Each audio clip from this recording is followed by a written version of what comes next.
사랑하는 성도 여러분, 사회적 거리 4단계로 인해서 이제 우리 성천교회는 모든 예배를 비대면 온라인 예배로 드리게 됐습니다. 우리 7월 셋째 주 거룩한 주일 예배도 이렇게 온라인 예배로 우리가 함께 하나님을 예배하게 됐습니다. 비록 각자 떨어진 삶의 자리에서 예배하지만 우리가 하나님 앞에 진심으로 또 온 마음을 다해 예배하고 성령님이 각자의 예배의 자리에 역사하시는 그런 은혜가 있기를 소망합니다. 온라인 예배는 예배 형식이 조금 변화되었습니다. 온라인 예배에 맞게 바뀌어진 예배 형식에 여러분 함께 마음을 다해서 함께 예배했으면 좋겠습니다. 광고, 교회 소식 먼저 알려드리도록 하겠습니다. 이제 온하루 온맘 기도회가 이번 한 주간 동안 또 지속됩니다. 신청하지 않으신 분들 교회 와서 꼭 신청하셔서 기도회에 동참해 주시기를 부탁드리겠고요. 여름 성경학교가 계속해서 온라인으로 진행되는데 기도와 많은 협조 부탁드리겠습니다. 특별히 우리 다음 세대 사역팀에서 갈대 상자 엽서 보내기 운동을 시작하려고 합니다. 우리 속장님들에게 연락이 갈 텐데요, 속장님들께서 잘 협조해 주셔서 우리 다음 세대를 섬기는 아름다운 사역이 우리 가운데 있기를 바랍니다. 자, 오늘 이 시간 서로 축복하는 시간 갖도록 하겠습니다. 우리 가족끼리 서로 좀 축복해 주시고요, 또 혼자 계신 분들은 우리 함께 예배하는 우리 성도들이 있다는 것을 알고 함께 축복했으면 좋겠습니다. 당신은 하나님의 언약 안에 있는 축복의 통로입니다. 당신은 하나님의 언약 안에 있는 축복의 통로, 당신을 통하여서 열방이 주께 돌아오게 되리. 다시 한번 축복할까요? 당신은 하나님의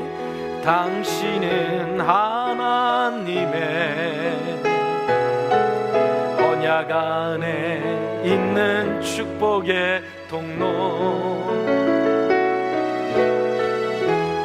당신을 통하여서 열방이 주께 예배하게 되리. 오늘 우리가 이렇게 함께 고백했죠. 당신을 통해서 열방이 주께 예배하게 될 것이라고. 오늘 우리가 온라인으로 예배드리는 이 예배의 자리가 정말 열방이 주님께 예배할 수 있는 그런 시작이 될 수 있다라고 그렇게 믿습니다. 문제는 오늘 우리가 그런 예배자로 하나님 앞에 나왔냐는 거죠. 오늘 이 시간 좀 함께 기도했으면 좋겠습니다. 하나님, 내가 오늘 주님의 보좌 앞으로 나아가는 예배를 드리길 원하는데 나의 여러 가지 연약하고 부족한 모습들 주님 용서해 주시고 하나님 앞에 온전히 예배할 수 있는 자 되게 하여 주시옵소서. 오늘 시간 다시 한번 우리가 마음을 모아서 함께 조용히 기도하겠습니다. 거룩하신 아버지, 감사합니다. 오늘 거룩하신 귀한 은혜이십니다. 주 앞에 나와 예배하게 됐습니다.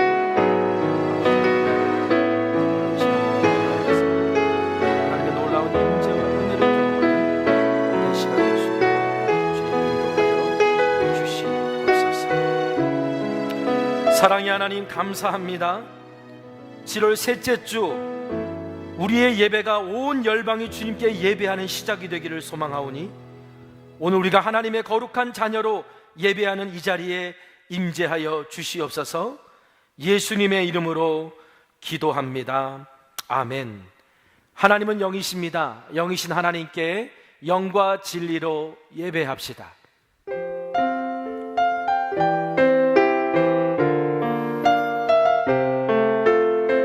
고백합시다. 나는 하나님을 예배하는 예배자입니다.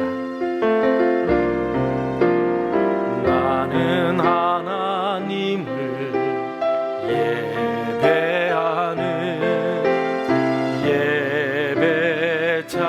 예배자입니다.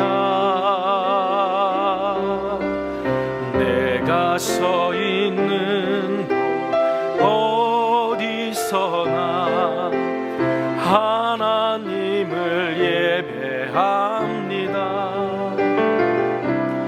내 영혼 거룩한 은혜를 향하여 내 마음 완전한 하나님 하나님 향하여 이곳에서 바로 이 시간 하나님을 예배합니.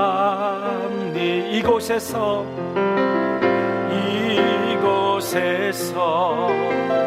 바로 이 시간 하나님을 예배합니다.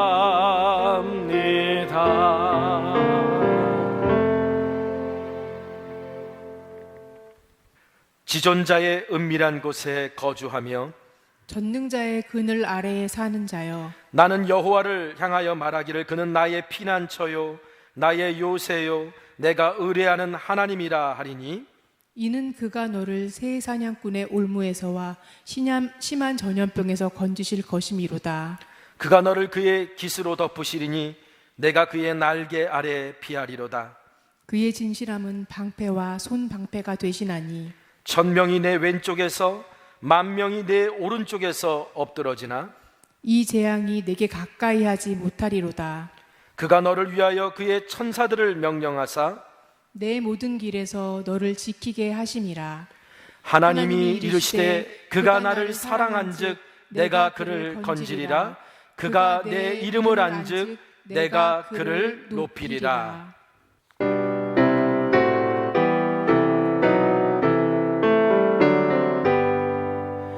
다 찬양하여라. 전능왕 창조의 주께 내 혼아 주 찬양. 평강과 구원의 주님 성도들아 주 앞에 이제 나와 즐겁게 찬양하여라.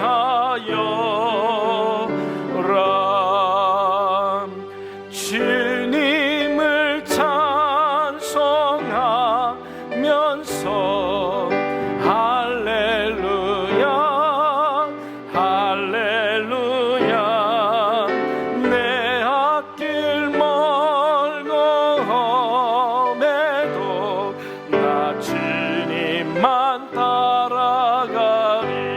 주 안에 있는 나에게, 주 안에 있는 나에게 단 근심이 있으랴. 십자가 밑에 나가 내 집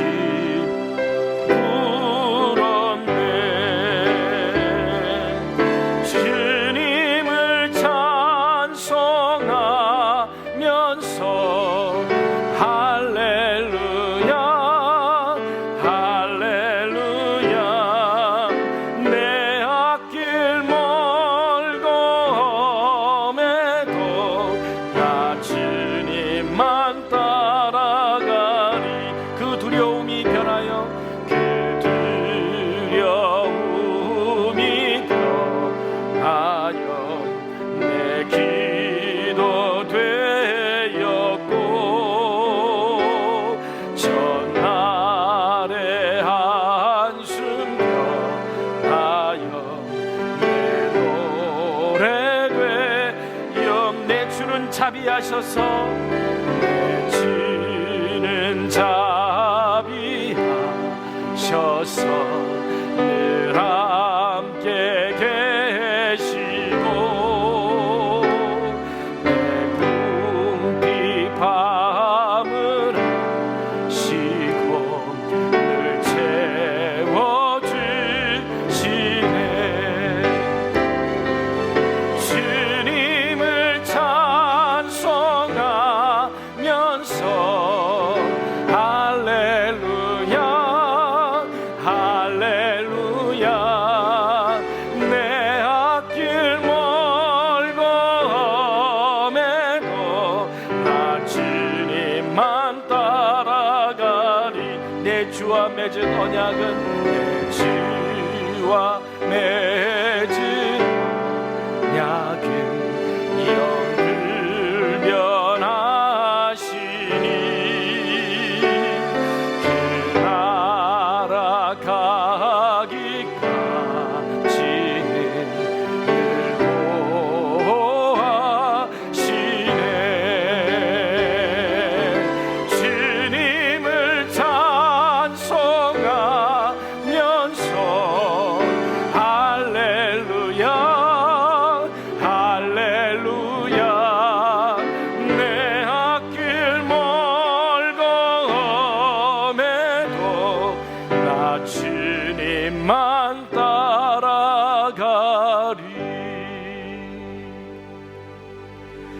주께로 가까이 주께로 가오니 나의 갈 길 다가도록 나와도 행하소서. 주께로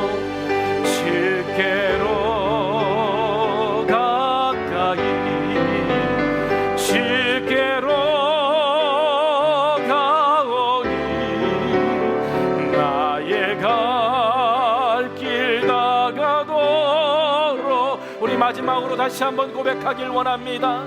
주께로 가까이 주께로 가까이 주께로 가오니 나의 갈 길 다가도록 나와도 행하소서.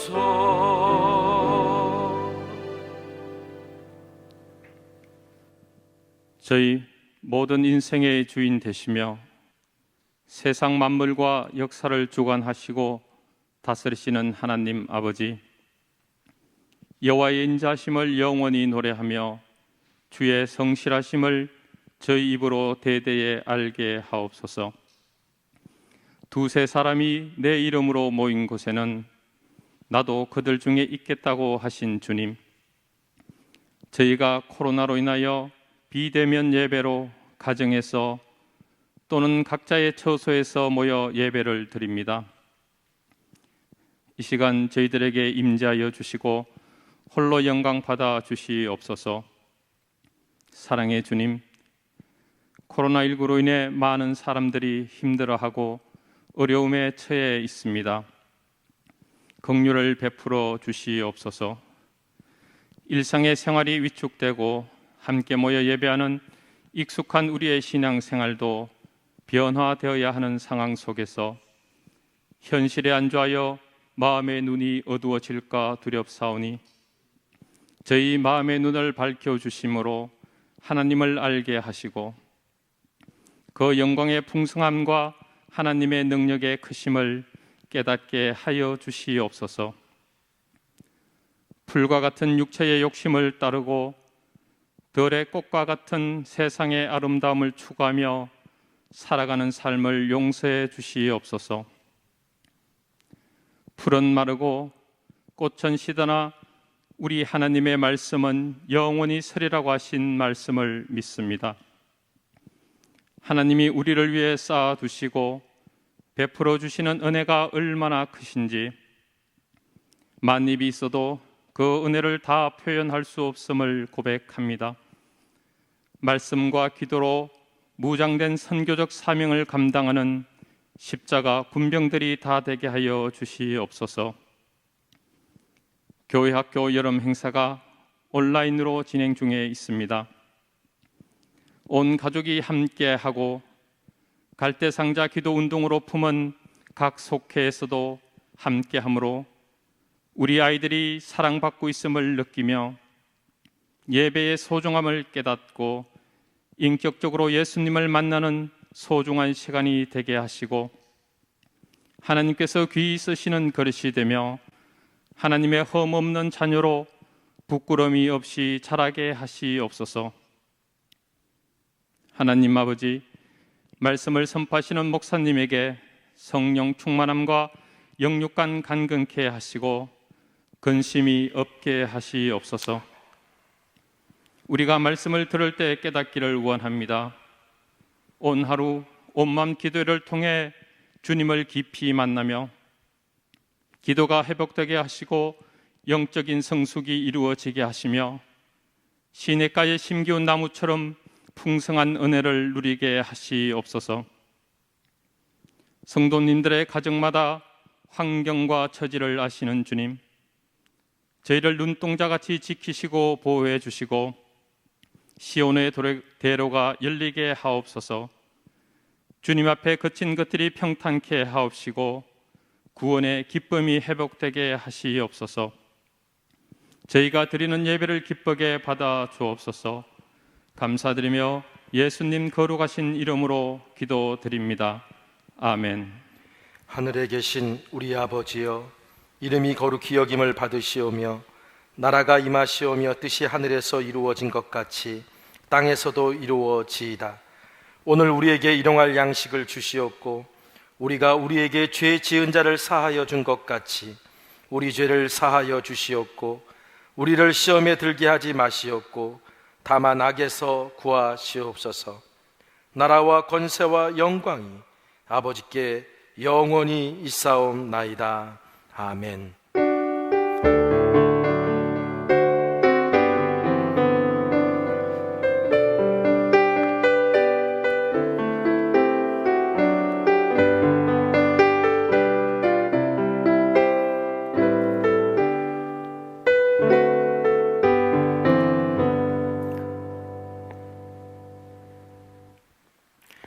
오늘 우리에게 허락하신 하나님의 말씀은 사도행전 28장 11절에서 14절에 있는 말씀입니다. 석 달 후에 우리가 그 섬에서 겨울을 난 알렉산드리아 배를 타고 떠나니 그 배의 머리 장식은 디오스구로라. 수라구사에 대고 사흘을 있다가 거기서 둘러가서 레기온에 이르러 하루를 지낸 후 남풍이 일어나므로 이튿날 보디올에 이르러 거기서 형제들을 만나 그들의 청함을 받아 이레를 함께 머무니라. 그래서 우리는 이와 같이 로마로 가니라. 아멘. 오늘은 사도행전 99번째 강의 사명의 땅으로 11번째 시간입니다. 오늘 사도행전 28장 11절에서 14절에 있는 말씀을 읽었는데요, 11절에서 13절에 있는 말씀을 다시 한번 읽도록 하겠습니다.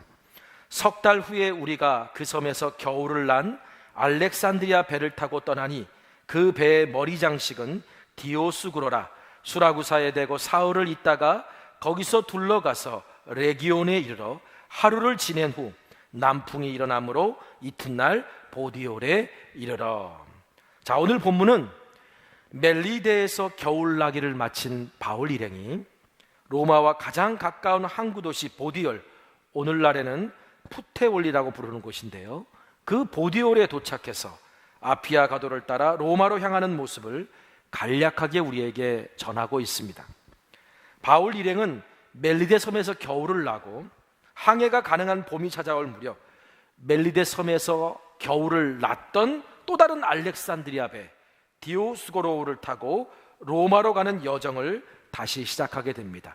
우리가 지도를 한번 좀 살펴보겠는데요, 지도에서 보는 것처럼 사도 바울이 탄 배는 멜리데를 떠나서 하루 만에 시칠리아의 수도격인 수라구사에 도착했고 그곳에서 사흘을 보냅니다.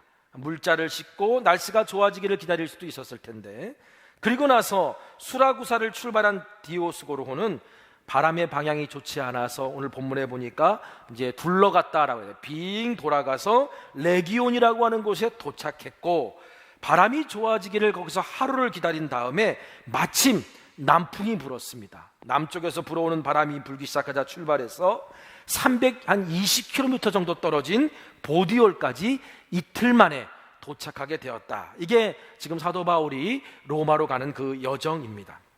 당시 보디올은요, 로마로 가기 위해 거쳐야 하는 최종 항구였습니다. 이것으로 많은 물자와 곡물들이 들어왔고, 보디올은 로마로 향하는 오래되고 견고한 도로인 아피아 가도라고 하는 아주 견고한 도로가 있어서 한 5, 6일 정도 그 길로 걸어가면 로마까지 당도할 수 있었습니다. 그러므로 보디올에 도착했다는 것은 아직 로마까지 가려면 240km 정도 떨어진 것이긴 합니다만 목적지인 로마까지 다 왔다고 말해도 무방한 거죠.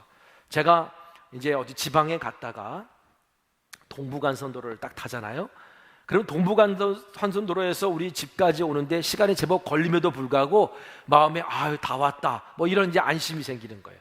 마찬가지로 오랜 항해를 했던 그런 배들이 보디올에서 로마까지 가려면 아피아 가도를 따라 한 240km를 가야 됐음에도 불구하고 이제 우린 다 왔다, 이미 목적지에 다 도착했다는 그런 안심하는 그런 곳이 바로 보디올이었다는 거예요.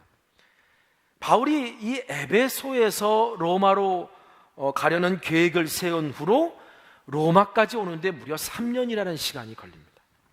한 달이면 충분히 갈 수 있는 거리를 돌고 돌아 3년이나 걸렸다면 여러분 그동안 얼마나 할 말이 많았겠어요.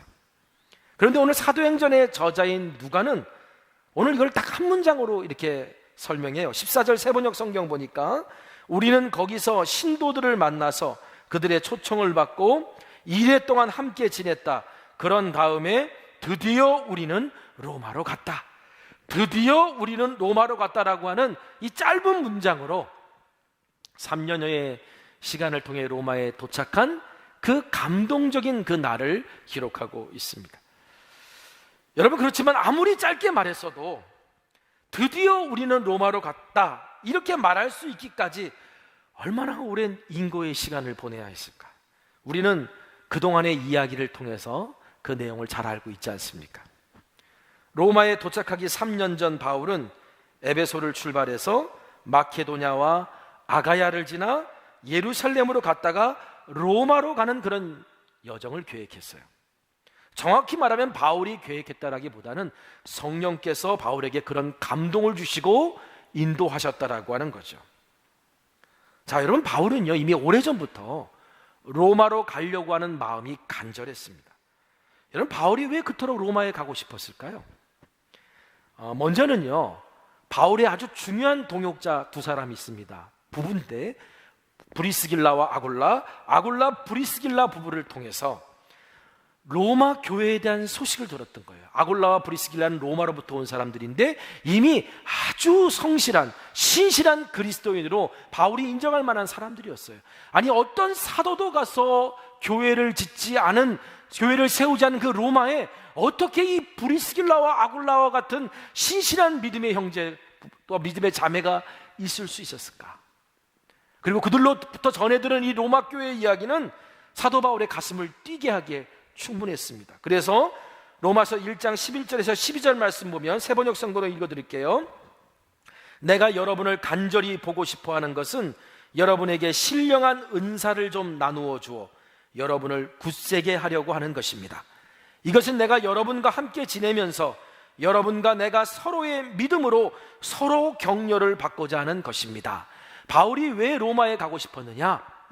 내가 가지고 있는 은사, 내가 깨달은 복음에 대한 지식, 나에게 주신 하나님의 그 은혜를 로마 교인들과 나누고 싶었을 뿐만 아니라 그 로마 교인들에게도 배우고 그리고 격려와 위로를 받고 싶어서 로마로 가고 싶었다라고 사도 바울이 이야기하고 있고요.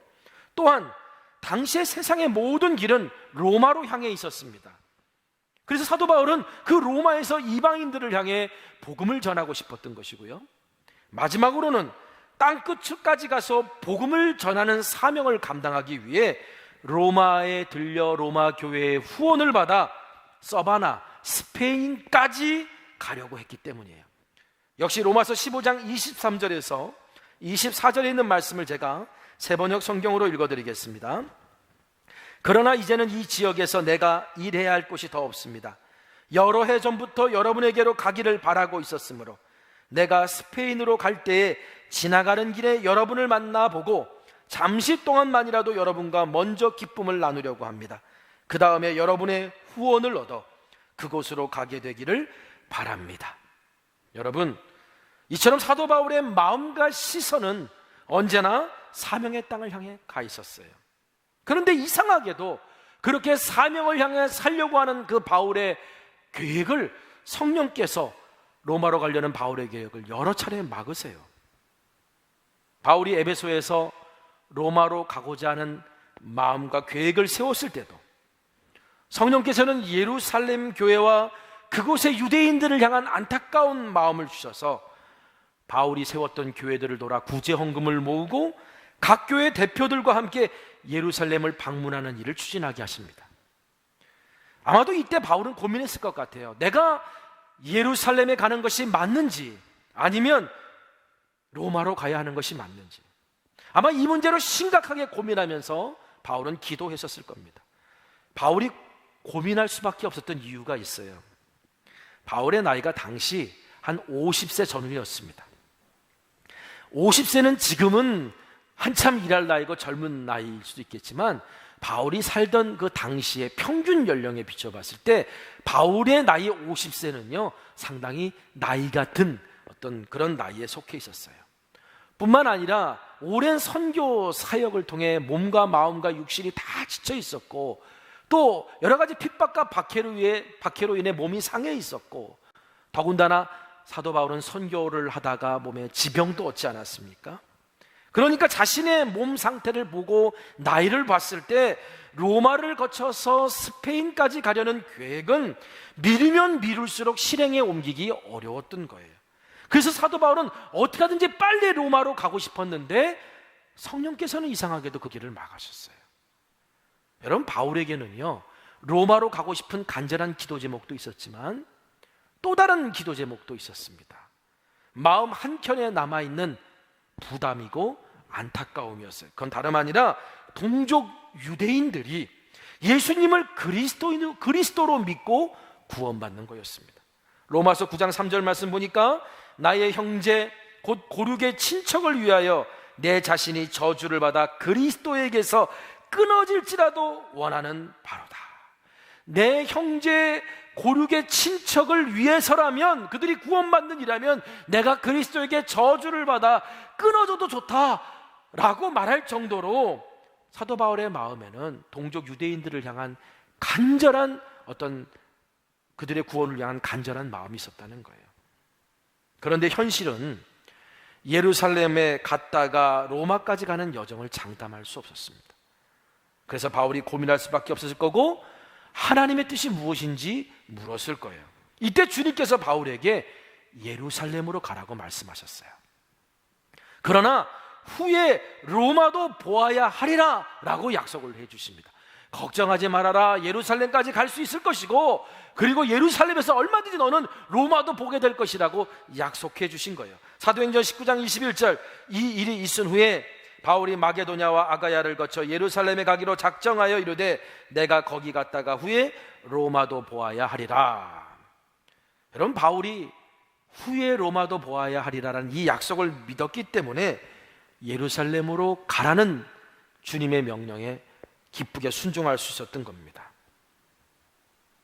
그래도 바울이 예루살렘으로 가고자 하는 그 계획대로 이제 마게도냐 지역을 거쳐서 아가야 지방에 있는 고린도까지 왔을 때, 지도를 한번 보여드릴게요. 여기 보시면 에베소, 빨간 선에서 출발합니다. 에베소에서 출발을 해서 그래서 빌립보 마게도냐를 거치고 그리고 아가야 지방에 있는 고린도까지 왔어요. 자, 근데 고린도와 로마는요 상당히 가까워요. 그 다음 지도 보여주세요. 예, 고린도와 로마는 저 파란 선 안이 고린도고요, 그 옆에 바로 장화 모양의 로마가 있지 않습니까? 저기로 건너가면 금방 로마로 갈 수 있었는데, 그런데 다시 예루살렘으로 가야 되는 그런 성령의 인도하심에 순종해야 됐기 때문에 사도 바울이 그 안타까운 마음을 로마서를 통해서 이렇게 전달합니다. 로마서 1장 10절에 어떻게 하든지 이제 하나님의 뜻 안에서 너희에게로 나아갈 좋은 길 얻기를 구하노라. 바울은요 성령께서 자신의 길을 앞으로 어떻게 인도하실지 나도 알 수 없다. 하지만 내가 하나님의 뜻 안에서 좋은 길이 열릴 줄 믿기 때문에 내가 그것을 위해 기도하고 나아간다라고 고백하고 있는 거예요. 자, 그렇다면 여러분, 바울이 기도한 것처럼 그가 하나님의 뜻 안에 있고자 했을 때 바울에게 정말 좋은 길이 열렸을까요? 겉으로 볼 때는 바울은 예루살렘에서 고난을 받았고 3년 동안 많은 시련을 겪은 것처럼 보입니다. 하지만 그 지난 과정을 믿음의 눈으로 보면 하나님께서는 약속을 지켜주셨고 바울의 기도를 들으셔서 당신의 뜻 안에서 좋은 길로 인도해 주셨음을 볼 수 있어요. 여러분, 바울이 가이사랴 감옥에서 2년이 있었고요, 그 2년 동안 허무하게 재판을 기다리는 시간을 보냈습니다. 또 가이사랴에서 로마까지 가는 항해에 역풍과 폭풍에 시달리고 그리고 결국 배가 난파되면서 죽을 고비를 넘겼죠. 가이사랴를 떠난 지 6개월 만에 간신히 로마에 도착하게 됐는데 과연 이것을 하나님께서 좋은 길로 인도하신 것이라고 말할 수 있을까요? 여러분, 하나님의 인도하심은요, 지나고 나서야 깨달을 때가 많아요. 그래서 성도는 하나님의 약속을 기억하고 우리를 은혜와 섭리로 이끄시는 그 하나님을 향해 믿음의 눈을 가지고 우리의 삶을 볼 필요가 있습니다. 자, 로마로 가는 바울의 여정도 믿음의 눈으로 보면요, 은혜와 섭리로 이끄시며 당신의 뜻 안에서 좋은 길로 인도하시는 하나님을 우리가 만날 수 있습니다. 자, 바울이 예루살렘에서 오해와 누명을 쓰고 유대인들의 폭동에 죽을 고비를 맞았습니다. 이때 천부장의 도움으로 위기는 넘겼지만 가이사랴에서 재판도 제대로 받지 못한 채 2년 동안 구금되어 있었어요. 바울에게는 정말 억울한 일이었고요, 부르심 따라 사는 일에 있어서 1분 1초도 아까웠던 그 바울에게 기약 없는 기다림의 시간은 정말 힘든 시간이었을 겁니다. 겉으로만 보면, 상황적으로만 보면 우리가 그렇게 볼 수 있어요. 그런데 하나님께서 은혜와 섭리로 이끄신다는 믿음의 눈으로 보면 어떻게 될까요? 자, 만일 바울의 원대로, 또 바울을 위해 기도했던 그 당시의 사람들의 기도대로 바울이 가이사랴 감옥에서 무죄로 방면되었다고 칩시다. 우리가 지난번에도 보았지만 바울이 감옥에 들어갔을 때 바울을 죽이겠다고 서원한 사람, 바울을 죽이기 전까지 내가 어떤 음식도 먹지 않겠다고 서원했던 사람이 40명이나 있었어요. 만일 바울이 그냥 무죄 방면에서 풀려났다면 바울은 아마 길에서 큰 해를 당하고도 남았을 것입니다. 또한 바울이 가이사랴 감옥에서 2년 동안 보호받고 있었는데 2년 후에도 보니까 바울을 죽이려고 하는 사람들의 계획과 시도는 사그라들지 않았고 더 악랄하게 준비되어 있는 것을 확인할 수 있었어요. 이것 때문에 결국 바울이 황제에게 정당한 재판을 받기 위해 황제에게 상소한다고 하지 않았습니까? 그 결과 바울은 로마 군인의 보호를 받고 로마까지 갈 수 있었던 거예요. 자, 이렇게 보면요, 가이사랴 감옥의 2년은 바울을 죽이려고 하는 유대인들의 음모에서 바울을 보호하시기 위해 하나님께서 준비해 놓으신 좋은 길이었다라는 사실을 믿음의 눈으로 우리가 볼 수 있습니다. 자, 그리고 가이사랴 감옥에서 2년 동안 바울은 일반 죄수처럼 구금되어 있던 게 아니에요. 나름대로 자유로웠고 자유롭게 사람들을 만날 수 있었어요. 학자들은 이런 얘기를 합니다. 바로 바울이 2년 동안 가이사랴에 구금되어 있는 그 동안 누가복음과 사도행전을 기록하는데 바울의 도움을 여기서 받았을 것이다 라고 추측들을 합니다. 자, 이 말은 가이사랴 감옥에서 2년이라고 하는 시간이 없었다면 우리에게 누가복음과 사도행전이 전달되지 않을 수도 있었다라는 얘기예요. 여러분, 만일 그랬다면 우리가 어떻게 이방인들을 위한 복음, 누가복음과 초대교회의 생생한 복음의 이야기를 우리가 들을 수 있었겠습니까? 여러분, 로마서도 마찬가지예요. 로마서는 교회가 사명과 본질을 잃고 성도들의 믿음의 본질이 흐려질 때 교회를 갱신하고 많은 사람들의 회심을 일으킨 말씀이 로마서입니다. 그런데 이 로마서도요, 바울이 로마에 가는 일이 지체되었기 때문에 우리에게 전해질 수 있었어요. 바울이 고린도에서 예루살렘으로 떠나기 전에 언제 다시 로마로 갈 수 있을지 장담할 수 없었거든요. 그리고 고린도에서 예루살렘으로 가려면 이제 백길이 열려야 되는데 한 3개월을 또 기다려야 됐어요. 이때 자신이 로마에 가서 전하고 가르칠 복음을 편지로 써서 로마 교회에게 먼저 보낸 것, 이게 바로 로마서예요. 만약에 바울이 원하는 대로 로마로 가는 길이 일찍 열렸다면요, 바울은 로마서 안에 있는 이 기록들을 그 로마 교인들에게 말로 다 설명했을 거예요. 그런데 말로 다 설명할 수 있는 기회가 없을 거라고, 아니 많이 늦어질 거라고 생각했기 때문에 바울은 자기가 전하고자 했던 복음의 내용을 글로 써서 로마 교회에 보냈고, 그것이 바로 로마서라는 거예요. 만약에 바울이 원대로 먼저 로마에 가게 되었다면 우리에게 이 로마서라는 귀중한 하나님의 말씀이 전해지지 않았을 겁니다. 여러분, 이처럼 하나님께서는 언제나 당신의 뜻 안에서 우리를 좋은 길로 인도하세요. 또한 로마로 가기 위해 지중해를 건너다가 만난 폭풍과 조난, 그리고 기적적인 구조는 바울에게는 정말 엄청난 고난의 시간이었습니다. 그런데 바울은 이 위기 속에서도 자신의 소망 있는 믿음을 확증해 보였죠. 이 바울의 이 모습을 통해서 알렉산드리아 배에 타고 있었던 276명이 용기와 희망을 가질 수 있었고 모두가 다 구조될 수 있지 않았습니까?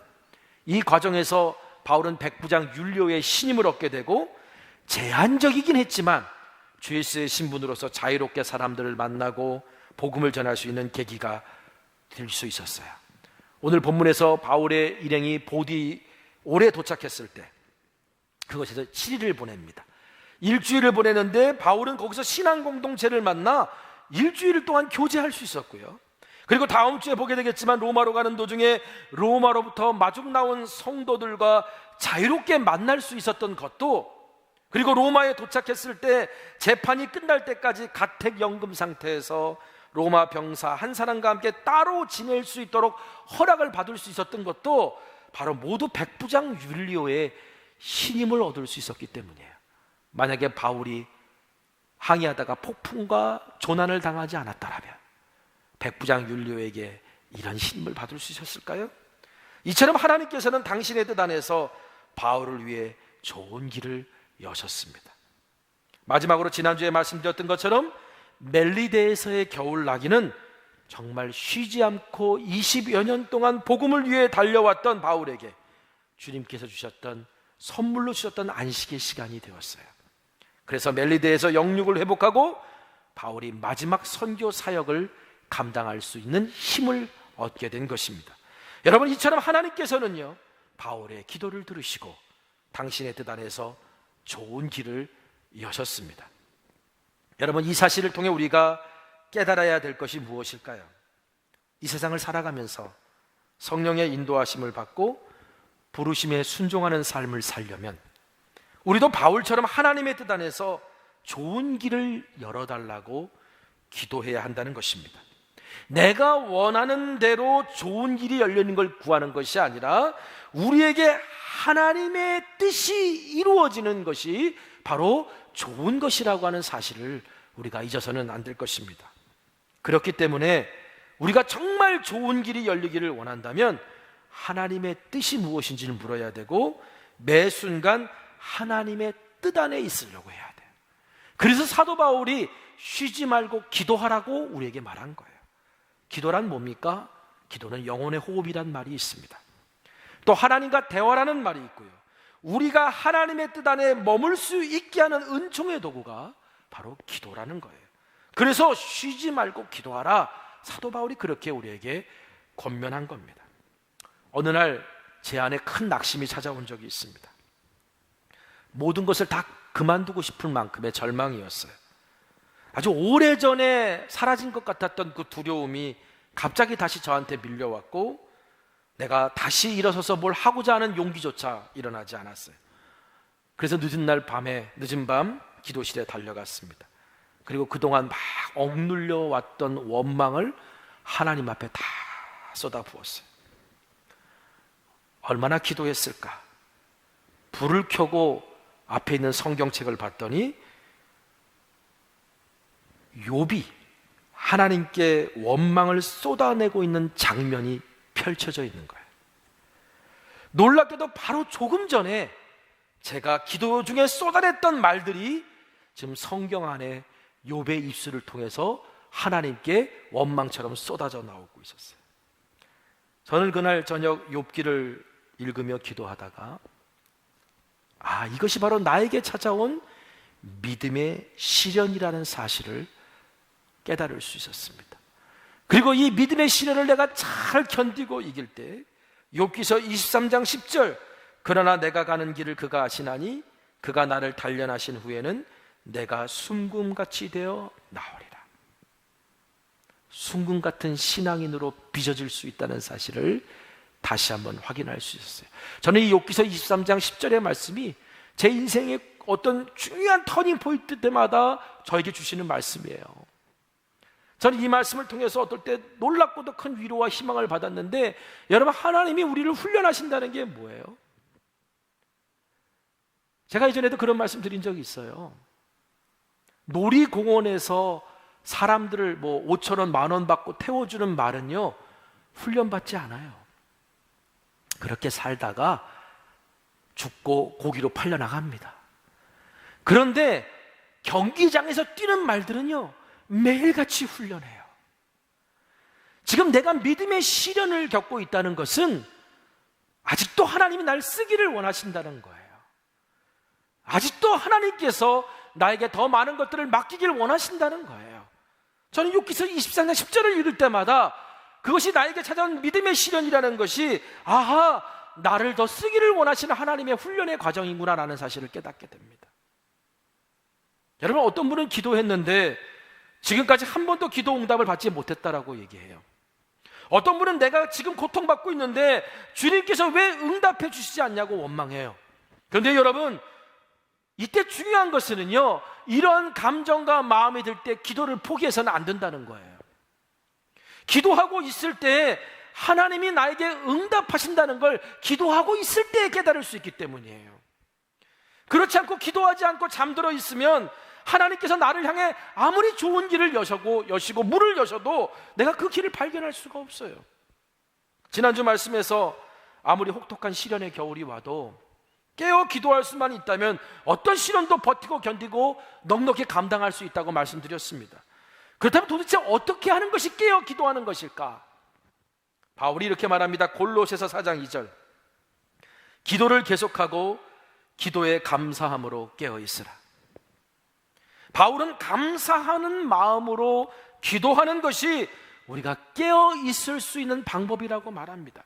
또 빌립보서 4장 6절에 이렇게 말합니다. 아무것도 염려하지 말고 다만 모든 일에 기도와 간구로 너희 구할 것을 감사함으로 하나님께 아뢰라. 아무것도 염려하지 말라라는 얘기예요. 그 아무것 안에는요, 아주 일상의 소소한 염려만 있는 것이 아니라 믿음을 지키지 못하게 하는 심각한 도전과 생존의 여부까지 포함된 거였어요. 바울이 빌립보서를 쓸 당시에 그 수신자였던 빌립보 교회는 지금 박해와 여러 가지 어려움에 직면해 있었거든요. 그런 빌립보 교인들에게 아무것도 염려하지 말아라. 너희들이 믿음을 지키지 못하게 하는 심각한 도전과 생존하지 못하는 심각한 상황 속에서 너희들 염려하지 말아라. 그런데 여러분, 우리가 그리스도의 복음에 합당한 삶을 살고자 하면 당연히 삶에서 염려와 근심이 따라올 수밖에 없습니다. 그래서 바울이 우리에게 이렇게 가르쳐요. 그러거든 모든 일에, 큰 일이든 작은 일이든 심각한 일이든 내가 쉽게 감당할 수 있을 것 같은 일이든 모든 일에 감사함으로 기도하라고 가르쳐요. 그게 깨어 기도하는 자의 모습이라고. 여러분, 감사함으로 하나님께 아뢰라는 것은요, 지금까지 도우신 하나님의 은혜를 기억하라는 거고요, 그 하나님께서 앞으로도 일하실 것을 믿고 구하라는 거예요. 또한 지금까지 하나님께서 내게 주신 은혜가 족하다라고 고백하라는 거예요. 그리고 족한 은혜 주심에 감사하면서 내 삶에 하나님께서 어떤 상황을 허락하시더라도 이것은 하나님의 최선입니다. 하나님께서 나에게 족한 은혜를 주신 겁니다. 나는 어떤 상황이 오더라도 주님만으로 족합니다. 나는 고백으로, 그런 태도로 기도하고 구하라는 거예요. 그래서 바울이 이렇게 말합니다. 빌립보서 4장 11절 13절, 내가 궁핍함으로 말하는 것이 아니라 어떠한 형편에든지 나는 자족하기를 배웠노니 나는 비천에 처할 줄도 알고 풍부에 처할 줄도 알아. 모든 일 곧 배부름과 배고픔과 풍부와 궁핍에도 처할 줄 아는 일체의 비결을 배웠노라. 내게 능력 주시는 자 안에서 내가 모든 것을 할 수 있느니라. 여러분, 아무것도 염려하지 말고 모든 일에 기도와 간구로 감사함으로 하나님께 아뢰라. 오늘 사도 바울이 우리에게 깨어 기도하는 법을 가르쳐 주었습니다. 그럴 때 오늘 우리는 어떠한 상황에서도 족한 은혜 주시는 하나님의 은혜에 감사할 수 있고 능력 주시는 자 안에서 모든 것을 할 수 있는 힘과 용기를 얻게 될 줄 믿습니다. 바울처럼 기도에 감사함으로 깨어있는 저와 여러분이 되시기를 간절히 소망합니다. 우리의 생존을 위협하고 영적인 위기의 겨울이 찾아온 지금이야말로 예수님의 제자가 되라고 부름받은 우리들이 감사함으로 깨어 기도할 때입니다. 우리도 바울처럼 감사함으로 깨어 기도할 수 있다면 아무리 거대한 폭풍이 몰아쳐도, 부르심을 향해 방향을 잃지 않을 수 있고 성령의 인도하심 따라 하나님의 뜻 안에서 좋은 길로 열어놓으신 하나님의 은혜 안으로 은혜로 우리가 인도함 받고 살게 될 줄 믿습니다. 우리가 오늘 말씀을 기억하면서 좀 함께 결단의 찬양을 주님 앞에 올려드렸으면 좋겠습니다. 오늘 우리의 삶에 여러 가지 어려움들이 찾아오고 있는데, 오늘 내 인생의 훈련도 때로는 마음의 아픔과 시련도 찾아오고 있는데, 내가 하나님의 뜻 안에 있으면 결국 우리 주님께서 나를 좋은 길로 인도하신다라고 하는 오늘 사도 바울의 고백과 그 기도가, 그래서 하나님께서 결국은 그 오랜 시간을 통해서 결국 로마까지, 드디어 로마에 우리가 왔다, 드디어 우리가 로마로 간다 라고 하는 그 감동의 고백이 사도 바울의 입술과 그 모든 일행들에게 있던 것처럼 지금 우리가 어려움을 당하고 있습니다.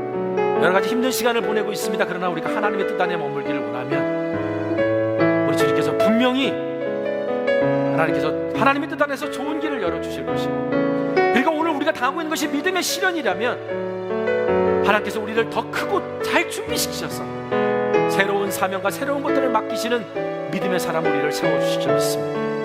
오늘 이 시간 함께 결단의 찬양을 고백하고 기도했으면 좋겠습니다.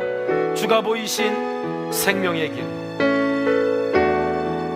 주가 보이신 생명의 길, 나 주님과 함께 상한 마음 들이며 주님 앞에 나아가리. 나의 의로움이 되신 주 그 이름 예수, 나의 길이 되신 이름 예수. 다시 한번 고백할까요? 주가 보이신 생명의 길, 나 주님과 함께 상한 마음을 들이며 주님 앞에 나아가리. 나의 의로움이 되신 주 그 이름 예수, 나의 길이 되신 이름 예수.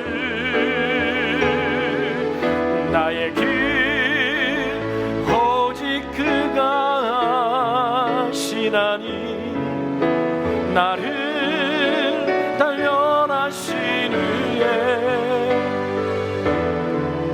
내가 정금같이 나으리. 나의 길 오직 그가 아시나니, 나의 길 오직 그가 아시나니, 나를 단련하신 후에 내가 정금같이 나. 우리 마지막으로 함께 고백하길 원합니다. 나의 길 오직 그가 아시나니, 나의 길 오직 그가 아시나니, 나를 단련하신 후에 내가 정금같이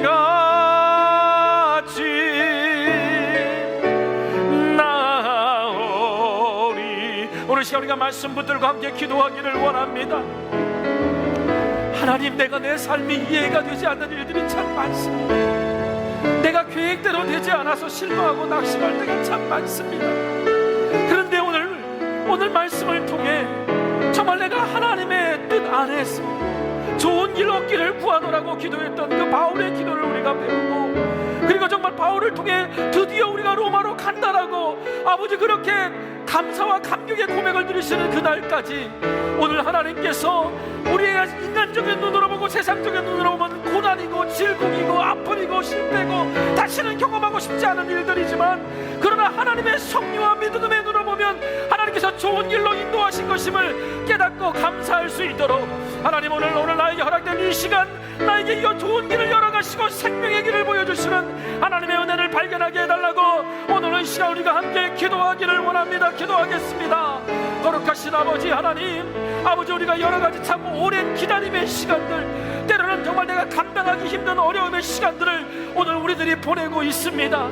아버지, 우리가 함께 모여 예배하지 못하고 서로 모여 격려하고 위로해야 되는데 그렇지 못하고, 내가 내 인생의 여러가지 많은 계획들과 관계구조로 떠나가지 나름대로 계획들을 세워봤지만 뜻대로 되지 않아서 무너지고 마는 아버지, 이런 여러가지 어렵고 힘든 시간 속에 아버지, 그러나 내가 하나님의 뜻 안에 있으면, 오늘 사도 바울이 말했던 것처럼 내가 하나님의 뜻 안에 있으면 하나님께서 나를 좋은 것 얻기를 구하더라고, 하나님의 뜻 안에서 내가 좋은 것 얻기를 구하더라 기도했던 그 바울의 기도를 하나님 들으셔서 어떤 고난 속에서도 하나님은 좋은 것으로 인도하셨습니다. 내게는 지금 어떤 시련의 순간인 것 같았지만 우리 하나님은 좋은 것으로 인도하셨습니다. 하나님, 오늘 우리도 나중에 시간을 돌아보고 오늘 내 인생을 돌아보고 우리의 삶을 돌아봤을 때 참 좋은 길로 인도하시는 하나님이고, 우리를 하여금 이렇게 이 자리에 서게 하시려고 하나님 우리를 이렇게 단련하셨구나, 그렇게 고백할 수 있는 아버지 그런 날이 있기까지 오 하나님, 우리가 깨어 기도하겠습니다. 감사함으로 깨어 기도하고 있겠습니다. 그래서 하나님이 우리를 향해 문을 여실 때 담대하게 믿음으로 나아가고 많은 사람들을 옳은 길로 인도할 수 있는 그런 주님의 자녀로 내가 나아가겠습니다. 오 하나님, 함께하여 주시옵소서. 거룩하신 아버지 하나님, 7월 셋째 주 우리가 함께 모여 예배하지 못하고 온 성도들이 온라인으로 비대면으로 예배합니다. 그러나 오늘 우리의 예배의 자리에 우리 주님께서 함께 하시고 동행해 주신 줄 믿습니다. 우리가 이 믿음 가지고 오늘도 주님의 보좌 앞에 나아가 하나님께서 우리에게 베푸신 놀라운 섭리와 은혜를 고백하고 오늘 우리의 이웃과 세상을 향해 흘려보내기를 원합니다. 오늘 우리가 정말 열방이 하나님을 예배할 수 있는 축복의 통로로 쓰임받기를 원합니다. 그러기 위해서 우리가 늘 깨어 기도하고 감사함으로 기도할 수 있는 사람으로 우리를 세워 주시옵소서. 오늘 우리의 삶에 어떤 도전과 시련이 온다 할지라도 우리가 하나님의 뜻 안에 있으면 우리 하나님께서는 언제나 좋은 길로 인도하신다는 분명한 믿음을 가지고 주님께서 우리를 당금질해 가시고 단련하신다라고 하는 그 믿음의 고백이 우리에게 있게 하여 주옵소서.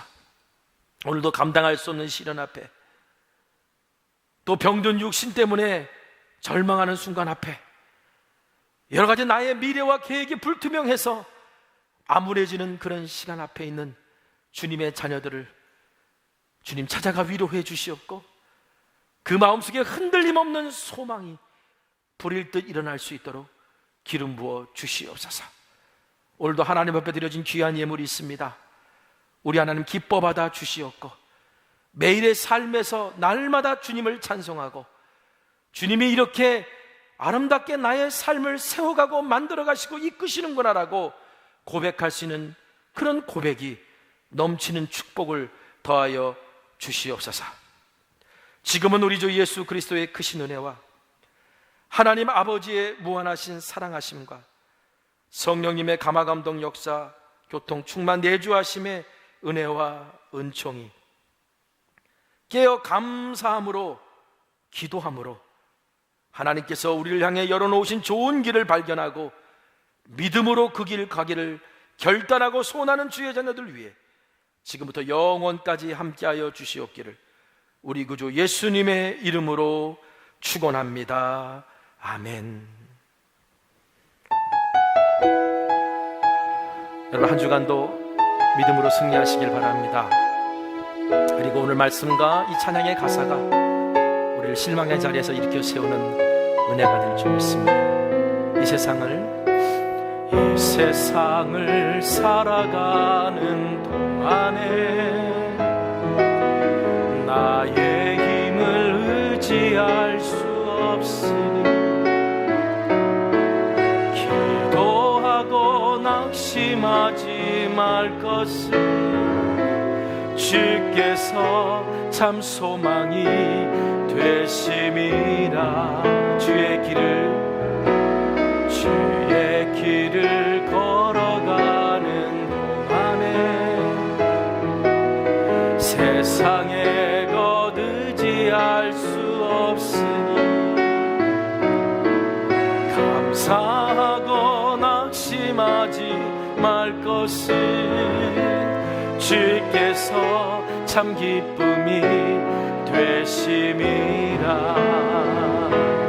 하나님의 꿈이 나의 비전이 되고 예수님의 성품이 나의 인격이 되고 성령님의 권능이 나의 능력이 되길 원하고 바라고 기도한 하나님의 꿈이